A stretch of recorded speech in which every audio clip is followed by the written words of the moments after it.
Buenos días, chicas. Rincón, Mateus y Contreras, que son las que han llegado hasta el momento. Trébol anunció que no va a poder venir. Salgado y Juárez dijeron que van a venir tarde, pero no hay problema, ya llegarán y ya disfrutaremos de su presencia. Hoy es 24 de marzo del 2023 y vamos a hablar de los elementos.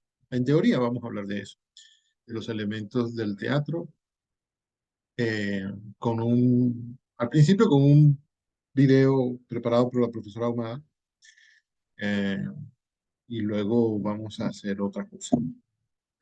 ¿Qué preguntas tienen por ahí, muchachas? ¿O qué comentarios, etcétera? ¿Qué aprendizajes? ¿Qué descubrimientos? Bueno, permiso, profesor. En mi caso, con respecto al contenido de esta semana, como bueno, quedé con algunas curiosidades, yo me tomé el atrevimiento a lo que me indicaban es ya puedo leer todo porque es bastante largo, pero busqué la manera de conseguir resumen a las tragedias de Eurípides de fuentes fiables, eso sí. Y bueno, eso fue lo que hice. Investigué los resúmenes de esas dos obras y además la información que allí hice que investigar. Entonces yo lo voy a compartir por mi lado en el foro y bueno, sí descubrí varias cosas novedosas, por supuesto, porque son descubrimientos. Y bueno, eh, eso con respecto a mi aporte esta semana, profesor. Y bueno, lo estaré Fantástico, publicando más adelante en el foro. fantástico. Muchas gracias. A ver, ¿qué cosa nueva supieron a partir de este video de esta semana? Profesor, yo quería preguntar Ay, perdón, si, que no te había dado la palabra, Contreras. Lo que pasa es que tú no eres tan osada no, como todos, tranquilo. que simplemente Yo se quería toman la palabra. preguntar si, Mm. eh, ok, si el Deus Ex Machina y los coros serían el equivalente, perdón, el equivalente actual de los Deus Ex Machina y los coros en el teatro serían las acotaciones, porque el Deus Ex Machina, yo había leído hace tiempo que cuando uno escribía, o sea, por lo menos en literatura actual, en narrativa actual, tener al final un elemento que solucionaba todos los problemas y todos los cabos sueltos como por arte de magia no era bueno, pero parece que en el teatro griego se usaba por el énfasis que hacían ellos en los dioses, quienes dictaban todo el destino de la humanidad. Entonces, yo quería preguntar si las acotaciones, o sea, si el día de hoy, como no hay Deus Ex Machina ni coros, las acotaciones vienen a ser como ese sustituto para que la obra se pueda entender. Em, yo creo que una vez fui a una obra de teatro. eh, yo no fui nunca al teatro en Grecia, y mucho menos en la antigüedad. Una vez yo creo haber visto hace muchísimo tiempo una obra de teatro en que aparecía un Deus Ex. Y yo lo disfruté mucho. Yo no conocía el concepto de Deus Ex Machina y no sé si la gente que estaba conmigo lo conocía, pero después hubo un momento en que leí en alguna parte Deus Ex Machina, lo investigué y me dije, ah, mira lo que pasó en esa obra el otro día. Fue poco tiempo después. De modo que, mira, todavía se usa. Por supuesto que no lo usan todos los autores y por supuesto que no se usa no se usa cada 3 semanas. A lo mejor en teatro cómico puede ser que lo usen precisamente porque eso provocaría risa, pero en teatro serio no. Y tú has dicho la clave, los Deus ex machina tenían sentido en la antigüedad cuando los griegos y los romanos y otras culturas tenían diversos dioses, ¿no? En la cultura cristiana no tiene mucho sentido porque hay un solo Dios, que además no es un Dios que viene a solucionar problemas, ¿no? Es un Dios más bien que le pone a uno unas normas, tú cumples esto, te va a ir bien. ¿no? En general es eso. Eh, no es como los dioses de la antigua Grecia y la antigua Roma, que estaban diciendo, no, vamos a hacer tal cosa para que ya no pase lo que habíamos pensado antes, sino que pase otra cosa. Teníamos pensado tal cosa, pero vamos a cambiar eso. O vamos a meter aquí tal personaje para que se recomponga la cosa. Yo creo que les he contado sobre eso un día que hablé de Jasón y los Argonautas, ¿sí? Que había una escena en la película cuando yo la vi, cuando era pequeño, en que está pasando Jasón con sus marineros en su barco y viene un estrecho, un pedazo de mar o una manga de mar con riscos a los dos lados y iba a ser muy difícil que pasaran por ahí.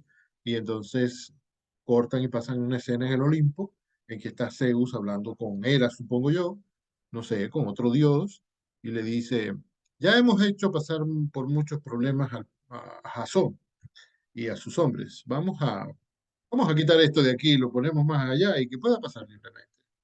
Y cuando vuelven a la escena, en el mar donde está el barco, bueno, entonces está más o menos despejado y nadie ve problema para pasar por ahí, por donde un segundo antes decían que no se podían pasar y que si pasaban iban a morir. Entonces, el Dios cristiano no es así que el Dios cristiano es poco teatral, parece. Dios judeo-cristiano, además.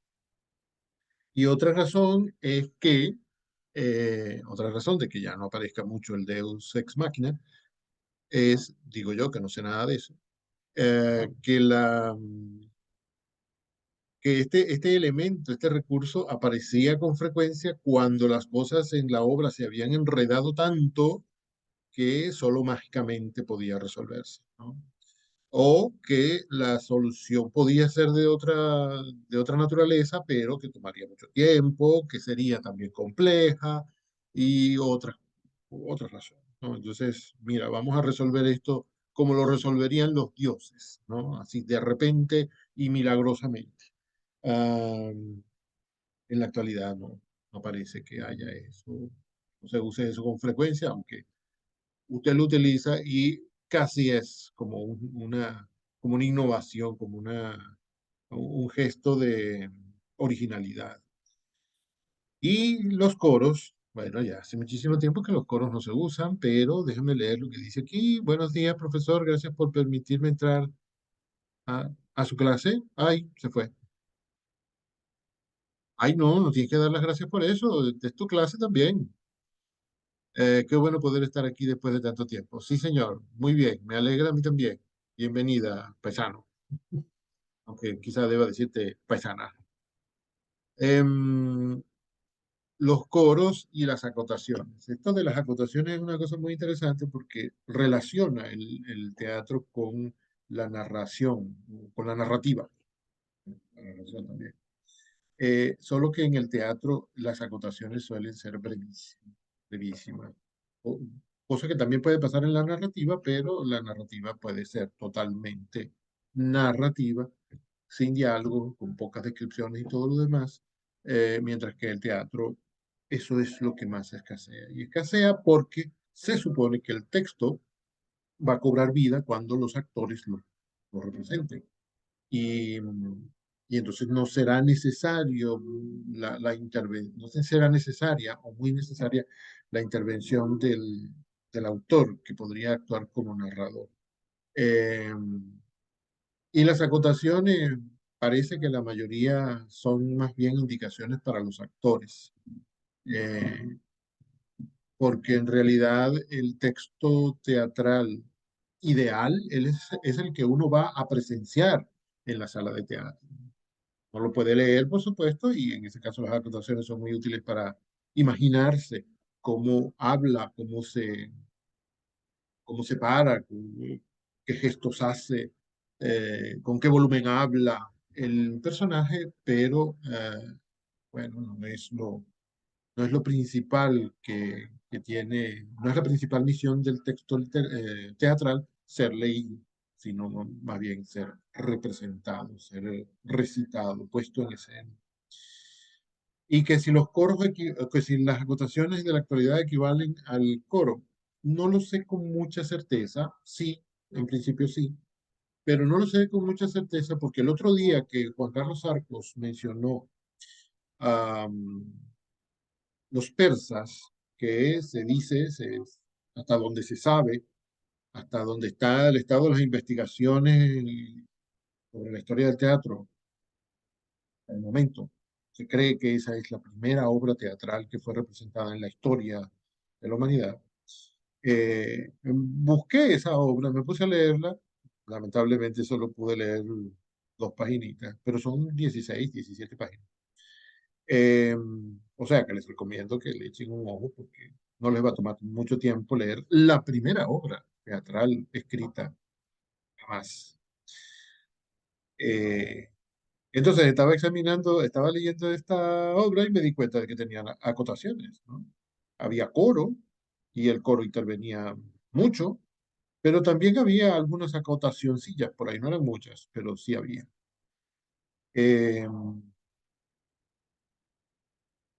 bueno, esto en cuanto al coro y las acotaciones de la actualidad. No estoy seguro de haber respondido completo sobre Deus Ex Machina, pero vamos a ver qué me quiere decir América. Buenas, otra vez, bueno, profesor. Cuando Claudia hizo la pregunta sobre el Deux Máquina, yo conseguí un documento, ¿no? Entonces quiero leer un poquito sobre eso y bueno, a mí me aclaró bastante y yo estoy segura que a ustedes también les va a refrescar por si se los ha olvidado. Qué Entonces bien, dice muchas así, gracias. ok, dice así. Vamos a aclarar el término Deux ex machina. Esta expresión, tomada del teatro griego clásico, significa literalmente Dios desde la máquina y se utilizaba inicialmente para referirse a los artilugios mecánicos empleados en las obras teatrales para introducir a los dioses cuya presencia ponía fin o resolvía la trama de la representación. De esta manera, por ejemplo, en la Medea de Eurípides ya se podía ver un Deus ex machina, en el que el dios Apolo salvaba a Medea de una muerte segura, enviándole, el carro del sol en el que huye.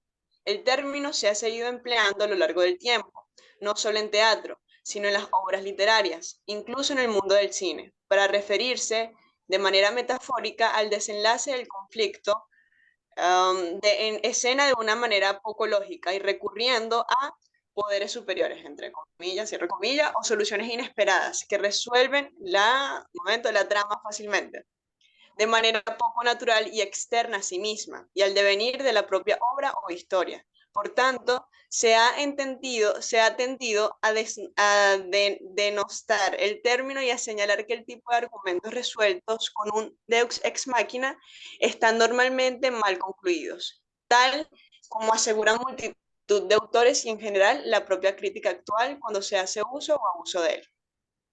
Y bueno, esto es lo más importante, la definición más importante. Muchas gracias, muchas gracias. Parece buena información para aclarar. Eh, Me doy cuenta de que sí, en el cine aparece de vez en cuando, aunque a veces, o la mayoría de las veces me parece a mí, no parezca una solución mágica, sino que parece que el director se dio cuenta de que necesitaba una solución repentina, milagrosa. Perdón, Contreras dice, por eso el rechazo que vi en su momento hacia el recurso del Deus Ex Machina,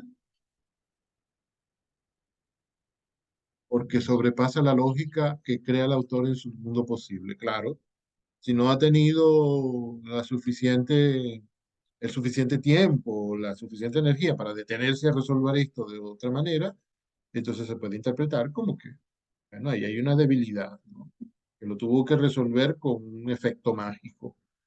Pero decía que en el cine de vez en cuando aparecen esas soluciones como repentinas, eh, pero en el cine existe la posibilidad de introducir al principio, a la mitad, donde sea necesario, un elemento que luego cuando aparece la solución repentina, que no la voy a llamar Deus Ex Machina, ya verán por qué, eh, que se tiene la oportunidad cuando se está editando la película, cuando se está haciendo para que sea visible por los espectadores, cuando ya se terminó la filmación y entonces están pegando los pedacitos aquí y allá. Siempre es posible ir al principio, a la mitad o donde haga falta y poner una referencia catafórica, podríamos llamar, que cuando aparezca la solución aparentemente mágica, aparentemente fácil, aparentemente milagrosa, haga que parezca verosímil, ¿no? Siempre pienso en en esa situación en que está personaje que ya ha sido abandonado por todos, que está haciendo un esfuerzo inmenso por llegar a algún lugar o por conseguir alguna cosa, y ya en las últimas, cuando ya no le queda ningún esfuerzo que hacer, no le queda ningún recurso, aparece de repente una mano que lo agarra y lo levanta, o sea, en el desierto, cuando está cayendo por un despeñadero. Y entonces uno dice, "Ah, Dios mío, ¿quién será esa máquina? Perdón, ¿quién será esa mano que apareció ahí? ¿De quién será? Que ya estábamos seguros de que todos se habían vuelto enemigos de este personaje y ahora de repente aparece una mano que lo ayuda. Y bueno, cuando lo saca del atolladero, se descubre, fulanito, el que hace 47 minutos, él vio pasar y qué sé yo, y le dijo tal o cual cosa. Bueno, sí, está bien. No es inverosímil, pero es un equivalente cercanísimo a un Deus ex machina del teatro tipo, ¿no? A lo mejor esa es la evolución más cercana que puede tener o que haya tenido el Deus ex machina. Sigue utilizándose, solo que ha evolucionado, sigue utilizándose, pero tiene una apariencia nueva. Se le ha introducido una modificación para que sea verosímil o para que sea para que sea menos ex machina. Ex máquina significa que había una máquina con la cual el personaje que hacía de ese dios descendía a la escena así repentinamente. Cuando ya todo estaba perdido, había algo que bajaba al personaje Deus, un dios, lo bajaba y lo ponía en la escena, lo bajaba de ahí, luego la máquina subía otra vez, desaparecía y llegaba el dios y lo solucionaba todo. Eh, Deus ex machina, esa traducción que da el autor que leyó de Mary, no me gusta mucho. Deus ex machina, una traducción mejor sería algo así como el Dios que sale de la máquina. Ex, que viene de allá, que ya no está allá, que ya no está ahí, que ya no es dentro de la máquina, sino que ahora es afuera, que salió de la máquina. O un Dios venido en una máquina, en un aparato, en un ascensor que lo puso en escena, que no se sabe de dónde viene. Una vez yo vi una serie en la cual una mujer andaba buscando un novio y ya casi se había dado por vencida, entonces estaba en una playa, pero no estaba mirando hacia el horizonte, sino que tenía la espalda al horizonte y dice, pero bueno, Dios, yo que tengo tanto tiempo pidiéndote un hombre bueno, educado, amable, y tú, ¿cuándo me lo vas a mandar? Y entonces atrás se ve que algo cae en el agua. Entonces ella oye el ruido y voltea y ve que hay un hombre que está pidiendo auxilio. Entonces se lanza ella y lo ayuda a salir del mar. Se le pregunta, ¿y tú de dónde vienes? No, yo acabo de caer aquí. Me dicen, gracias a Dios que tú estabas aquí, pues me salvaste, yo no sé nada. Pero parece un Deus ex machina, ¿no? Es la solución repentina a ese problema que tenía esta muchacha. No era un problema en realidad, pero ella lo veía como un problema. De repente, ella dijo, mándame un novio. ¡Pum! Le cayó ahí atrás en el agua y ella fue y lo sacó. Cayó del cielo, cayó de la nada, salió de la nada, se metió en el cuadro de la película. Eh, Se parece mucho a un Deus Ex. Bueno, a ver, parece suficiente lo que no sé yo sobre este concepto. Mm,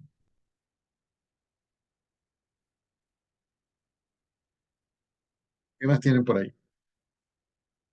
Sí, profe, dice Claudia. Ok. Profe, sabe que hoy recibí sus correcciones y hay en un parcial, el parcial de la, ¿cómo es que se llamaba? Ya va, estoy buscándola aquí en el correo, profe. Un momento. Ok, el primer parcial del segundo trimestre, que Ajá. era sobre El último los que dos corre. reyes, ¿sí? Los dos reyes y los dos laberintos. Entonces,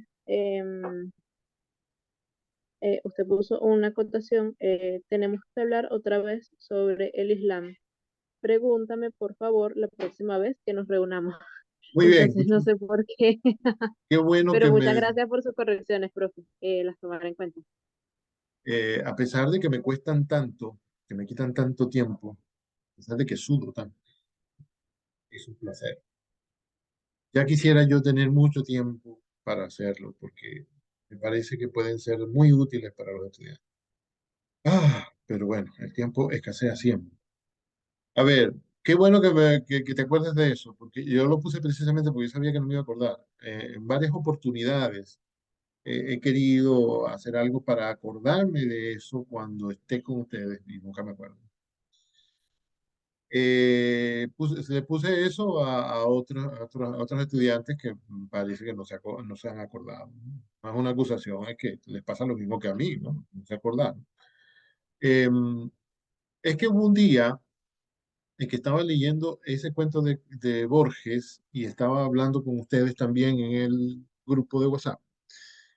Y les dije, recuerdo que les dije algo así como, Borges es un travieso, lo ha vuelto a hacer.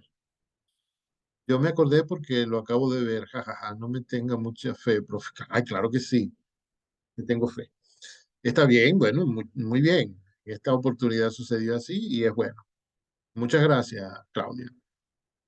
A su orden, profe. Recordarán, recordarán que yo les dije, Borges hace lo que le da la gana con los cuentos y hace lo que le da la gana con la mente del lector, porque también les había contado en alguna clase que Borges inventaba referencias bibliográficas. Recordarán. Por ejemplo, puede comenzar un cuento que yo creo que de hecho existe un cuento que comienza así, solo que yo no recuerdo cuál es. Eh, en la página perdida de la edición de la Enciclopedia Británica de 1902, ¿no? ¿Cómo es posible que exista, que haya una página perdida de la Enciclopedia Británica de 1902? Estoy inventando el ejemplo, ¿no? Pero él hace esas cosas, ¿no? Y entonces agrega que alguien se puso a buscar esa página perdida y que encontró en el castillo, en Rumania, qué sé yo cuándo, un texto que parecía ser una página a la que le borraron lo que estaba escrito y entonces encima escribieron una cosa, le hicieron una radiografía y encontraron que esa era la página. Y hasta hay gente que se pone a citar esas cosas, que se las toma como si fueran verdad, o sea, que son engañados por Borges, porque Borges lo dice con tanta certeza. Y además Borges es un erudito tan reconocido, un hombre que de verdad se había leído todo lo que decía haber leído y lo analizaba genialmente. Que Borges pone una cita y dice, como dijo Jackson, y la gente empieza a decir, sí, mira, Jackson, el que nombra a Borges, era un hombre muy conocedor de ese asunto, y lo citan sin darse cuenta de que es un personaje inventado por Borges. Eh, bueno, Borges hacía esas cosas y por eso es Borges. Yo una vez estaba en un taller de escritura literaria en que un estudiante trajo un cuento en que él hacía algo así, ¿no? Que me parece que nunca este muchacho había visto que otro autor, que un escritor conocido como Borges hubiera hecho eso. Entonces la profesora le dice, no, no fue la profesora, alguien. Debe haber sido algún participante que tenía ya unos años, que no era un muchacho. Y le dice, mira, pero tú no puedes hacer eso. Y, ay, ¿por qué no puedo? Bueno, porque solo hace Borges porque es Borges, ¿no? Borges es un monumento de escritor, pero tú estás empezando, ¿no? Y el muchacho muy sabiamente le dice, bueno, pero si Borges llegó a ser Borges, es porque se atrevió a hacer cosas así, atrevidas, ¿no? Osadas, que rompían con lo esperable. Si no hubiera hecho eso, hubiera sido un escritorcito conocido en Buenos Aires, pero no en toda Argentina, y mucho menos conocido en el mundo entero. Entonces, ¿por qué me tienes que decir que yo no tengo que ser creativo? Me tienes que decir que yo no tengo que inventar cosas nuevas, y de eso se trata el arte, de inventar. Ah, y Borges lo hacía todo el tiempo, y lo hacía también, que lograba engañar a la gente que se lo tomaba en serio. Em, entonces, ¿por qué estoy contando toda esta retaíla tan larga como preámbulo? Porque el otro día que yo estaba leyendo este cuento de los dos reyes y los dos dinosaurios, los laberintos, eh, me di cuenta de un detalle, ¿no? Alguien dijo algo de la referencia que hace el narrador a Alá. Yo me dije, ah, mira, claro, el narrador tiene que ser musulmán, que habla de Alá y habla como un musulmán, ¿no? Cada vez que nombra a Alá dice eh, el misericordioso, el más grande. Que en los textos escritos por musulmanes o por árabes en general, siempre cuando mencionan a Dios, abren un paréntesis y le hacen una alabanza. Cosa que en el mundo judeocristiano también era así, pero hace años, ¿no? Entonces, yo me dije, ah, claro, sí, este narrador, Borges lo disfraza de musulmán.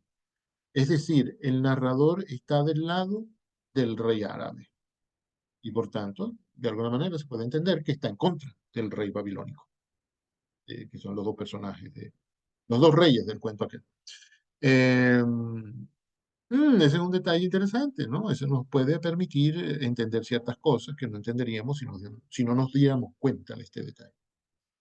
Pero después, perdón, les dije ese mismo día que la travesura de Borges consistía en presentarnos un personaje musulmán y un personaje babilónico, aunque es imposible que en la historia eso haya podido suceder, porque la cultura babilónica existió hasta el año 500, no sé cuánto, antes de Cristo. Y la cultura musulmana nació en el año 600, no sé cuánto, después de Cristo. Es decir, hay más de 1000 años de separación entre Babilonia y el Islam. ¿No? Se acordarán de que les dije eso, ¿no? Díganmelo. Sí, profe. Pues me equivocaba. Las fechas que digo son correctas.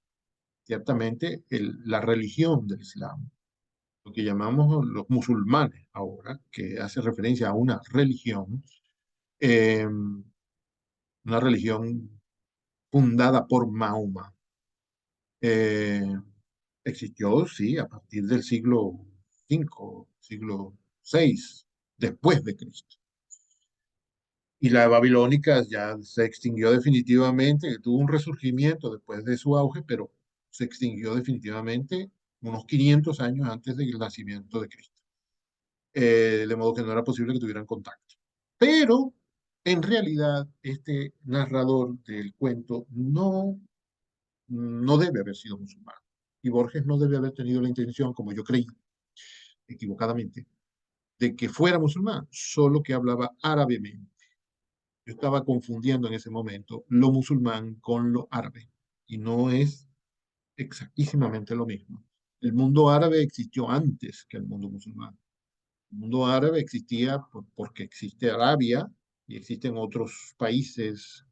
En esa época no se llamaban países, pueblos, naciones, ¿no? Grupos cercanos que influidos por el pueblo árabe, y bueno, también se podían llamar árabes a esos pueblos, esas otras.